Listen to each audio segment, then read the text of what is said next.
George Ivanovich Gurdjieff, el hombre más misterioso del siglo XX. ¿Alguna vez has escuchado su nombre? Este hombre nació en Alexandropol, Armenia, zona del Cáucaso, un 13 de enero de 1866. Sus padres eran de diferentes nacionalidades. Su padre era de origen griego, un conocido azok, un bardo, es decir, una de esas personas notables que con canciones y narraciones transmitía de generación en generación las leyendas, mitos y tradiciones de la humanidad. Y su madre era de Alexandropol. Desde niño tuvo la suerte de estudiar con grandes maestros, tanto en la iglesia ortodoxa como en la escuela de su ciudad, y así recibir una educación poco común para su época. Gurdjieff llamaba la atención por su particular inteligencia y formación, que se debió a su padre y su tutor, un rector ortodoxo que Gurdjieff mismo aclaró que dieron a luz una sed de conocimientos sobre el proceso de la vida en la Tierra y en particular el propósito de la vida humana. Desde muy niño tenía intención de encontrar la verdad y todo sobre la existencia en general, tanto teológica, psicológica, metafísica y científica. Gurdjieff le preguntaba a su padre de dónde aprendió lo que sabía, a lo que éste le contestaba: de mi maestro. ¿Y su maestro de dónde aprendió?, le preguntó nuevamente. De su maestro. Y así para atrás. ¿Cuánto para atrás?, le preguntó. Hasta llegar a Dios.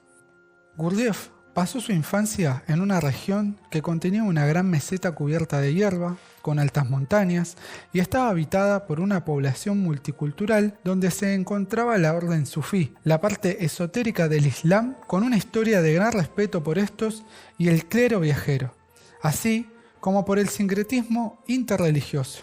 Al crecer en una sociedad multiétnica, Gurdjieff ya dominaba el idioma armenio, el griego, el ruso y el turco. Durante su juventud leía literatura científica de mucho nivel. Cuando se vio afectado por estos escritos, presenció una serie de fenómenos que no supo explicar, lo que lo convenció de la existencia de una verdad oculta que no se podía encontrar en la ciencia clásica ni en la corriente religiosa. De espíritu inquieto, no había campo de la ciencia en ese momento que no le preocupara seriamente, llegando al punto, a sus 17 años, que lo había estudiado casi todo. Sin embargo, nada de esto pudo responder las grandes preguntas de la vida que lo atormentaban. Convencido de que existe un conocimiento atemporal que va más allá de la información académica ordinaria y que ese conocimiento debe permanecer vivo y bien conservado en algún lugar, crea con algunos de sus amigos que tenían los mismos intereses un grupo de investigación denominado Buscadores de la Verdad. Durante unos 20 años viaja, a veces solo y a veces con sus compañeros, a muchas partes de Asia y África, buscando encontrar pruebas y el hilo que lo conecte con este conocimiento superior. Con el tiempo, los años de esfuerzo se ven recompensados y, en un viaje a Asia Central, más precisamente Bujará, actual Uzbekistán, encuentra rastros de una gran escuela de conocimiento interior, llamada la Hermandad de Sarmún, que se dice que fue fundada en el 2500 a.C. en Babilonia. Como él mismo relata en su autobiografía, Encuentros con hombres notables, Gurdjieff fue guiado hasta el monasterio de la Hermandad de Sarmún, donde se queda unos años y aprende una serie de conocimientos y prácticas, lo cual se refleja en la película del director Peter Brook. Para Gurdjieff, la búsqueda, cuando se sintetiza adecuadamente, emerge como la principal y más esencial fuerza espiritual en la vida de una persona, y se convierte en un factor de transformación interior. En el 1900, Gurdjieff realiza el último viaje con los buscadores de la verdad. Esta vez el destino es India. Después de este viaje, los buscadores se separan y dispersan. Fue después que Gurdjieff es presentado ante el zar Nicolás II en Livadia, Rusia. Ese mismo año viaja a Egipto, donde había otras escuelas. Luego se va al Tíbet por el camino de Afganistán y Kazajistán, quedándose varios años y convirtiéndose en maestro del 13º Dalai Lama. Años después, prepara un sistema cohesivo sintetizando los conocimientos adquiridos, empleando un vocabulario especial prácticamente científico sobre metafísica, filosofía y psicología.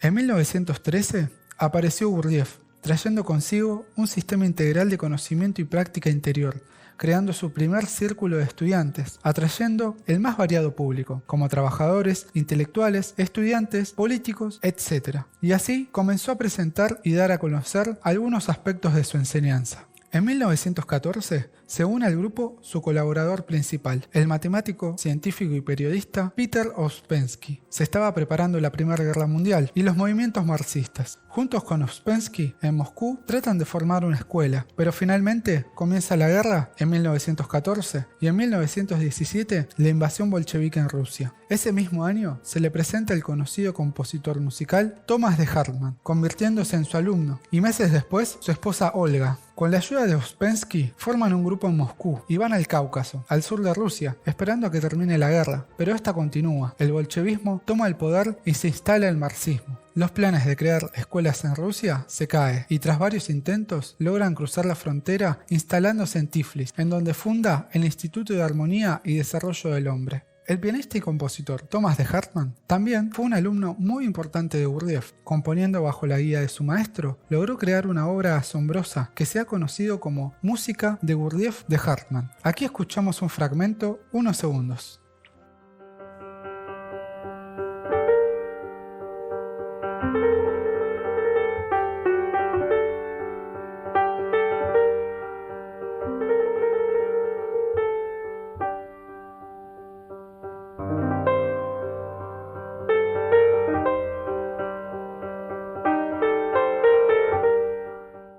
Hermoso, ¿no?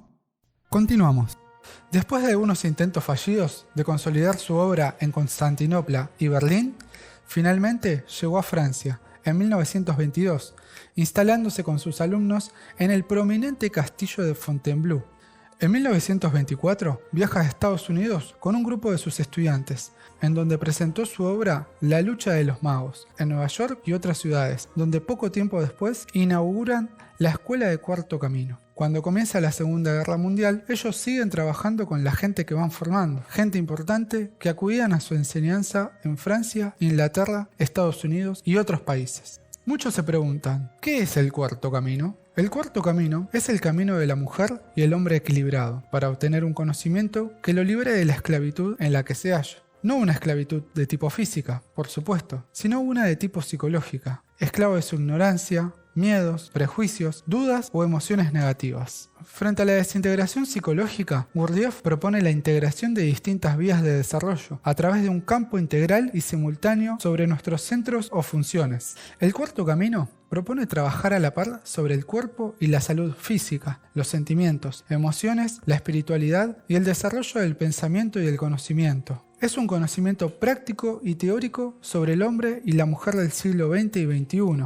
que trajo a nosotros en respuesta a muchos de nuestros conflictos y que resuelve las necesidades de desarrollo interior del hombre y mujer actual. Tradicionalmente, en Oriente siempre se concibió la evolución del ser humano como una evolución de su ser psicológico. En Occidente, estos conocimientos estuvieron perdidos por unos 2000 años, desde la gran civilización griega. Sin embargo, podemos encontrar analogías en estas vías de desarrollo que son tres aspectos fundamentales de la constitución psíquica del individuo. El primer camino es el camino del fakir. Lo encontramos en Occidente expresado en el individuo en quien la función motriz es la predominante. Por ejemplo, en aquellos que realizan tareas fundamentalmente donde el cuerpo se haya comprometido en gran medida, como los deportistas, agotando habitualmente la energía disponible para otros asuntos. En el segundo camino, el camino del monje, podemos hallarlo en las personas más emotivas, donde el sentir y la emoción es lo más determinante en sus vidas. Sus decisiones son tomadas en base a aquello que le causa agrado o desagrado.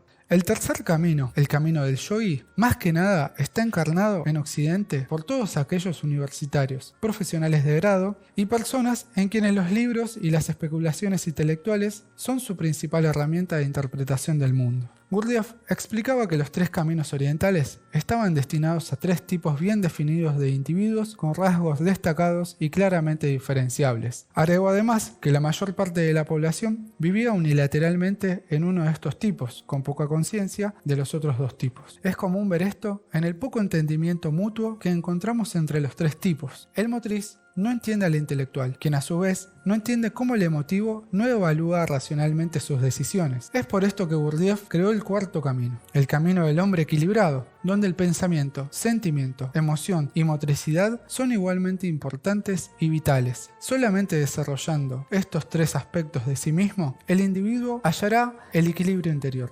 Gurdjieff decía: la vida es real cuando la vivimos sin los espejismos, fantasías o ilusiones que genera una personalidad condicionada, que reacciona con automatismos en vez de ser vivida desde un propio yo libre. La vida es real solo cuando yo soy. El punto central de toda su enseñanza es que en raras ocasiones estamos presentes cuando pensamos, hacemos o sentimos. De allí que lo llamaban el guerrero contra el sueño. En 1913, debido a los problemas financieros, el castillo de Fontainebleau se cerró definitivamente y Gurdjieff se mudó a un departamento en París de manera definitiva. Allí, en los años siguientes y durante la Segunda Guerra Mundial, sus alumnos se reúnen a diario en su departamento siguiendo sus enseñanzas. Al mismo tiempo, Gurdjieff completó la obra magna de sus escrituras, titulado Todo y todas las cosas, relatos de Belcebú a su nieto, rescatando así, por escrito y de manera especial, todas sus ideas, que constituyen una crítica objetivamente imparcial de la vida humana. Hasta los últimos días de su vida, todavía aceptaba la visita de sus alumnos, dándoles instrucciones para su trabajo interior. En octubre de 1949, su estado de salud era muy grave y el 26 de octubre fue trasladado al Hospital Americano de París. Da sus últimas instrucciones a su alumna más cercana, Jeanne de Salzmann, quien luego se hará cargo de sus alumnos más cercanos para continuar el trabajo, y deja su último aliento por la mañana del 29 de octubre de 1949. Luego de morir, se produjo un apagón que dejó sin luz la catedral donde se velaba y sus inmediaciones, señales de la naturaleza cuando un maestro se va. Después del solemne entierro, Jeanne de Salzmann dijo a sus discípulos: cuando un maestro como el señor Gurdjieff desaparece, no puede ser reemplazado. Si te gustó este video, no olvides darle like, suscribirte y darle click a la campanita. Continuaremos con la serie de personajes importantes que hacen nuestra vida y nuestra historia. Les dejamos la invitación a nuestros cursos de psicoterapia de Carl Gustav Jung, el cuarto camino de George Ivanovich Gurdjieff y el budismo. Una guía y orientación completa y práctica para tu vida. Los saludamos desde la Escuela de Filosofía y Psicología Aztlán.